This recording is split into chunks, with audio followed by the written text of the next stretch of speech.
টিয়ক পৌৰসভাৰ অকৰ্মণ্যতাৰ বাবে এটি লোক নিৰ্মাণ বিভাগৰ পথ এতিয়া পুখুৰীত পৰিণত হৈছে। টিয়ক নগৰৰ পৌৰপতিগৰাকীৰ ৪ নং ৱাৰ্ডৰ মিধাখাত পথৰ ওপৰত এতিয়া এআঁঠু পানী। বাৰিষা আহিলেই যাতায়াতৰ ক্ষেত্ৰত দুৰ্ভোগ ভোগে প্ৰায় 10খন গাঁৱৰ ৰাইজে। এই পথছোৱাৰ পানী ওলাই যাবলৈ কোনো নলা নাই, ফলত বাৰিষা এই পথছোৱা পানীৰ তলতে থাকে। টিয়ক পৌৰসভাৰ টিয়ক নগৰক লৈ কোনো পৰিকল্পিত আঁচনি তৈয়াৰ নকৰাৰ বাবে টিয়ক নগৰখন এখন বিশৃংখলিত নগৰ হিচাপে পৰিগণিত হৈছে।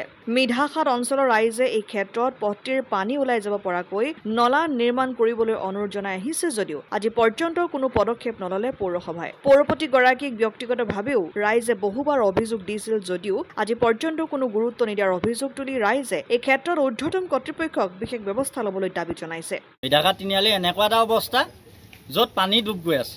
বিশেষকৈ এইটো আমাৰ টিয়ক পৌৰপতি এলেকা, টিয়ক পৌৰপতি ৱাৰ্ডৰ এইটো 5 নম্বৰ ৱাৰ্ড। আৰু বিশেষকৈ টিয়ক পৌৰপতিয়ে গামোচা পিন্ধাতে ব্যস্ত এতিয়া, য'ত ত'ত গামোচা। কিন্তু টিয়কৰ নিজৰ ৱাৰ্ডটোৰ আজিলৈকে তেওঁ চম্ভালিব নোৱাৰিলে, বেলেগত কি চম্ভালিব তেওঁ? প্ৰথম কথা, আজি এইটো ৰাস্তাত আমি অহা যোৱা কৰোঁতে ময়ে আজি 4জনী ছোৱালী পাৰ কৰি দিছোঁ বাইকে, ৰাতিপুৱা ওলাই আহি। কিমান মানুহৰ কষ্ট হৈছে। আজি মহিলাসকল ওলাই আহে, মহিলাসকল আহিব নোৱাৰে খোজকাঢ়ি, ল'ৰা ছোৱালী ওলাই আহে, ল'ৰা ছোৱালী আহিব নোৱাৰে খোজকাঢ়ি। কিন্তু সদায় যদি এনেকৈয়ে থাকে তেওঁলোক গভীৰ নিদ্ৰা, তেতিয়াহ'লে আমাৰ টিয়ক টাউনখনৰ কি উন্নতি হৈছে? আমাক দেখাওক। আমি যে টিয়ক টাউন কমিটিত পৰি আমি যে আজি কৰ দিবলগীয়া হৈছে, সেই কৰৰ বাবদ আমাক কি দিছে? এটা ষ্ট্ৰীট লাইট দিলে, যিটো ষ্ট্ৰীট লাইটে গোটেই মিধাখাতখন পোহৰ কৰি দিয়ে। টিয়ক পৌৰপতিয়ে সেয়া দিলে আমাক। এটা বাল্টিং দিলেহি আমাক 60 টকা আমি মাহেকত পইচা দিব লাগে, তাৰ বদলি আমাক একো নিদিলে। আজি এইটো ড্ৰেইন থকা হ'লে আজি এনেকুৱা অৱস্থা নহয় আমাৰ।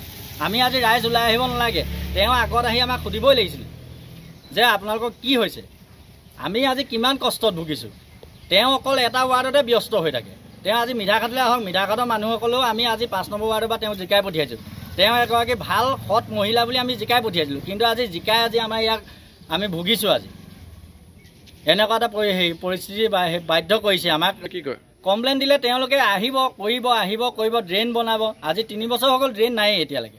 তেওঁ আৰু 2 বছৰ আছে। তেওঁ মানে এনেকুৱা হৈছে, আজি 5 বছৰৰ কাৰণে তেওঁক আমি উঠাই দিলোঁ, তেওঁক গোটাই লৈছে, 5 বছৰৰ পিছত তেওঁক খাব।